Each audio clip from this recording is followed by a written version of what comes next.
ಸಾಲಿಗ್ರಾಮ ತಾಲೂಕಿನ ಇತಿಹಾಸ ಪ್ರಸಿದ್ಧ ಚುಂಚನಕಟ್ಟೆ ಶ್ರೀರಾಮ ದೇವಾಲಯದ ಗೋಲಕದಲ್ಲಿ 5.68 ಲಕ್ಷ ರೂಪಾಯಿ ಕಾಣಿಕೆ ಹಣ ಸಂಗ್ರಹವಾಗಿದೆ.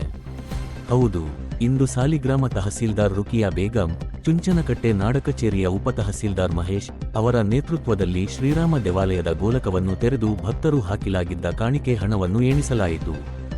ಎಣಿಕೆಯ ವೇಳೆ ಯಾವುದೇ ಬೆಳ್ಳಿ, ಚಿನ್ನಾಭರಣ ಸಂಗ್ರಹವಾಗಿಲ್ಲ. ಸಂಗ್ರಹವಾದ ಕಾಣಿಕೆ ಹಣವನ್ನು ಹಳಿಯೂರು ಎಸ್ಬಿಐ ಶಾಖೆಯ ಕ್ಯಾಷಿಯರ್ ಸುರೇಶ್, ಸಿಬ್ಬಂದಿಗಳಾದ ಮಲ್ಲಿಕಾ, ಡಿಎಸ್ ಚೈತನ್ಯ ಅವರ ಸಮ್ಮುಖದಲ್ಲಿ ಶಾಖೆಯ ದೇವಾಲಯದ ಖಾತೆಗೆ ಜಮಾ ಮಾಡಲಾಯಿತು.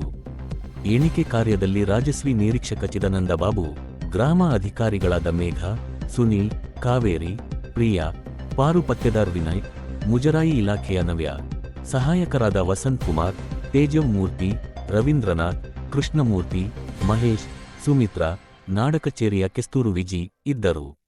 ಮುನ್ನೆಚ್ಚರಿಕೆಯ ಕ್ರಮವಾಗಿ ಚುಂಚನಕಟ್ಟೆ ಉಪ ಪೊಲೀಸ್ ಠಾಣೆಯ ಉಪ ಠಾಣಾಧಿಕಾರಿ ದೊರೆಸ್ವಾಮಿ ನೇತೃತ್ವದಲ್ಲಿ ಬಿಗಿ ಭದ್ರತೆ ಏರ್ಪಡಿಸಲಾಗಿತ್ತು.